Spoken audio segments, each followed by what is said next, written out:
చూద్దాం. ఏర్పాటు చేయటం, ఏపీ క్వాంటమ్ టెక్నాలజీ ప్రపంచ కేంద్రంగా నిలబెట్టడం లక్ష్యం. స్టార్టప్లు, విద్యా సంస్థలు మరియు తయారీదారులకు ఆర్థిక ప్రోత్సాహకాలు అందించటం, అదేవిధంగా క్వాంటమ్ కంప్యూటర్ అమలు చేయడం మరియు $1 బిలియన్ పెట్టుబడుల్ని ఆకర్షించడానికి ఈ విధానం యొక్క లక్ష్యాలని చెప్పేసి మనవి చేస్తామని నేను. అంతేకాకుండా మొట్టమొదటి కంప్యూటర్ కూడా భారతదేశంలో ఆంధ్రప్రదేశ్లో ప్రభుత్వం చేయబోతుందని చెప్పేసి మనం చేస్తాను ఐబిఎం సహకారంతో. అదేవిధంగా 5,000 మంది నైపుణ్యం కలిగిన నిపుణులు మరియు 100+ స్టార్టప్లు ఈ విధానం ద్వారా వస్తాయని చెప్పేసి కూడా చేయబోతుందని చెప్పేసి మనం చేస్తాను ఐబిఎం సహకారంతో. అదేవిధంగా 5,000 మంది నైపుణ్యం కలిగిన నిపుణులు మరియు 100+ స్టార్టప్లు ఈ విధానం ద్వారా వస్తాయని చెప్పేసి కూడా ఈ ప్రభుత్వం ఆశిస్తుందని చెప్పేసి కూడా మనం చేస్తాను.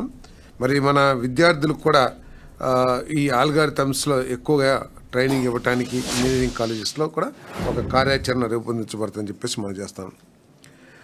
అదేవిధంగా ఆంధ్రప్రదేశ్ నైబర్హుడ్ వర్క్ స్పేసెస్ మనందరం కూడా చూస్తూ ఉంటాం. మన ఇంటి పక్కన ముందు వెనక వాళ్ళందరూ కూడా చాలామంది హైదరాబాద్ ఉద్యోగం చేస్తూ ఉంటారు. సడన్గా వచ్చి ఇంటికాడ 3-4 రోజులు ఉంటారు. మనం ఏమనుకుంటాం, ఏంటి ఉద్యోగం పోయిందా అనుకుంటాం. కానీ వర్క్ ఫ్రమ్ హోమ్ అని చెప్పేసి ఇంటికి వచ్చేస్తూ ఉన్నారు. సో వాళ్ళు వచ్చినా కూడా వాళ్ళు అనేక సమస్యలు ఎదుర్కొంటున్నారు. కావాల్సిన ఇన్ఫ్రాస్ట్రక్చర్ లేకపోవటం కానివ్వండి, కావాల్సిన పవర్ బ్యాకప్ లేకపోవటం కానివ్వండి, లేకపోతే కావాల్సిన టెక్నికల్ సపోర్ట్ లేకపోవటం కానివ్వండి, వీటన్ని లేకపోతే సిస్టమ్స్ లేకపోవటం కానివ్వండి. సో వీటన్నిటికీ ప్రతి మండలంలో కూడా ఒక సెంటర్ని ఏర్పాటు చేయ నైబర్హుడ్ వర్క్ స్పేస్ని ఏర్పాటు చేయాలని చెప్పేసి ఈ ప్రభుత్వం భావిస్తుందని చెప్పేసి మనం చేస్తాను. దాంట్లో దాదాపు 20 వర్క్ స్టేషన్స్, 20 నుంచి 30 వర్క్ స్టేషన్స్ ప్రతి మండలంలో కూడా ఏర్పాటు చేయబోతా ఉన్నాం. మరి దీనికోసం ఎవరైనా సరే పెట్టుబడిదారులు 15 లక్షలు 20 లక్షలు పెట్టుబడి పెట్టి మండలాల్లో వీటిని డెవలప్ చేస్తే ప్రభుత్వం వారికి ఆర్థికంగా సహాయం చేసే విధానాన్ని మరి ఈరోజు మరి ఆమోదించామని చెప్పేసి కూడా నేను మనవి చేస్తా ఉన్నాను. ప్రతి మండలంలో సరసమైన డిజిటల్ అనుసంధాన షేర్డ్ వర్క్ స్పేస్లు ఏర్పాటు చేయటం లక్ష్యం. ఈ విధానం యొక్క లక్ష్యం డెవలపర్లకు మూలధన మరియు అద్దె సబ్సిడీలు, నైపుణ్య శిక్షణ ప్రోత్సాహకాలు అందించటం, 1,00,000 మందికి శిక్షణ ఇవ్వడం మరియు 70% హబ్లు స్వయం సమృద్ధిగా ఉండేలా చేయటం ఈ విధానం యొక్క లక్ష్యాలని చెప్పేసి, పాలసీ యొక్క లక్ష్యాలని చెప్పేసి మనం చేస్తాను.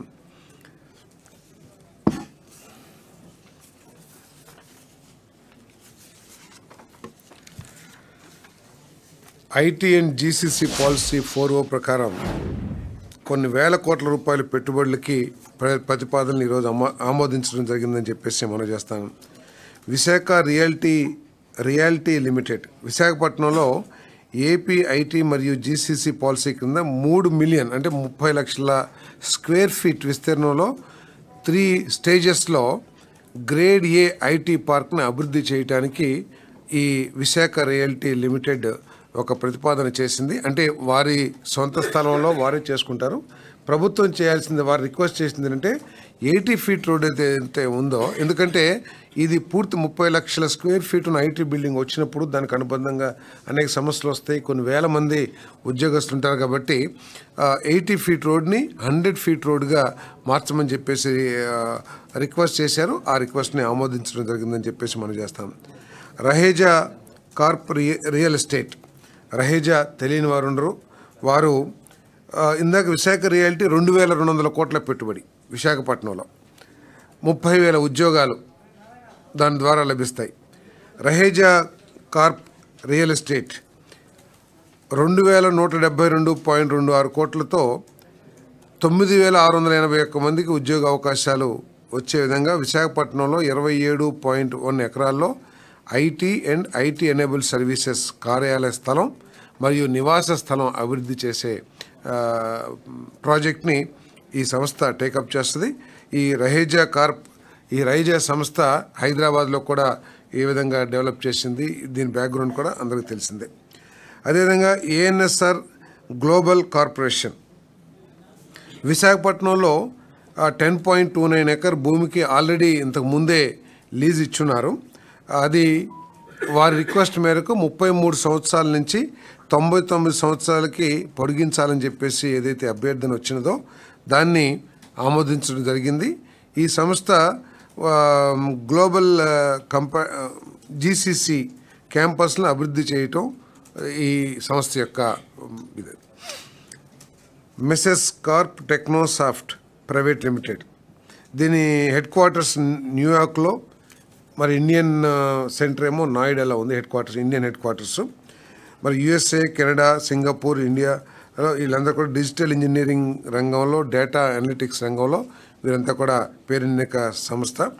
మరి 44 ఎకర్స్లో విశాఖపట్నం ఏఐఎంఎల్ క్లౌడ్ మరియు సైబర్ సెక్యూరిటీపై దృష్టి సారించి ఐటీ ఎనేబుల్డ్ సర్వీస్ క్యాంపస్ స్థాపన ఈ ప్రాజెక్ట్ యొక్క లక్ష్యం. దానికి 4 ఎకరాల ల్యాండ్ కాపులపాడులో 1 crore per acre 2 సంవత్సరాల ఆపరేషన్స్ మొదలు పెట్టాలి అనే కండిషన్తో ఈ 4 ఎకరాలు కేటాయించడం జరిగిందని చెప్పేసి మనం చేస్తా ఉన్నాను. 115 కోట్ల రూపాయలు పెట్టుబడి, 2000 ఉద్యోగాలు ఈ సంస్థ ద్వారా ఈ రాష్ట్రంలోని యువకులకి అందుబాటులోకి వస్తాయని చెప్పేసి మనం చేస్తా ఉన్నాం. అదేవిధంగా ఫ్లూయెంట్ గ్రిడ్ లిమిటెడ్ కాపులపాడులోనే, విశాఖపట్నం కాపులపాడులోనే ఈ సంస్థ ఏర్పడుతుంది. విశాఖ జిల్లా భీమిలి మండలం కాపులపాడు R&D కోసం అడ్వాన్స్డ్ ఐటీ టెక్నాలజీ సెంటర్ స్థాపన, రాయితీ రేటుతో 3.3 ఎకరాల భూమి కేటాయింపు, రాయితీ అంటే 2 crores per acre ఈ సంస్థకి 3.3 acres అలాట్మెంట్ చేయటం జరిగింది. పర్ ఎకర్ 500 జాబ్స్ క్రియేట్ చేస్తామని చెప్పేసి వారు హామీ ఇచ్చున్నారు. దీని ద్వారా అంటే దాదాపు 2,000 నుంచి 2,000 ఉద్యోగ అవకాశాలు లభిస్తాయని చెప్పేసి కూడా తెలియజేస్తాను. Mothers and Technology Services Limited, ఈ సంస్థ 109.73 కోట్ల పెట్టుబడితో 700 ఉద్యోగాలు కల్పించే విధంగా మరి ఏపీ లిఫ్ట్ పాలసీ 4O కింద అంతర్గత డిజిటల్ పరివర్తన కోసం విశాఖ జిల్లా భీమిలి మండలం కాపులపాడులో IT park, IT R&D centre మరియు గ్లోబల్ క్యాపబిలిటీ సెంటర్ స్థాపన నిమిత్తం 3.55 ఎకరాల కేటాయింపు, దాన్ని ఆ ప్రతిపాదనని కేబినెట్ ఆమోదించిందని చెప్పేసి మనం చేస్తాను.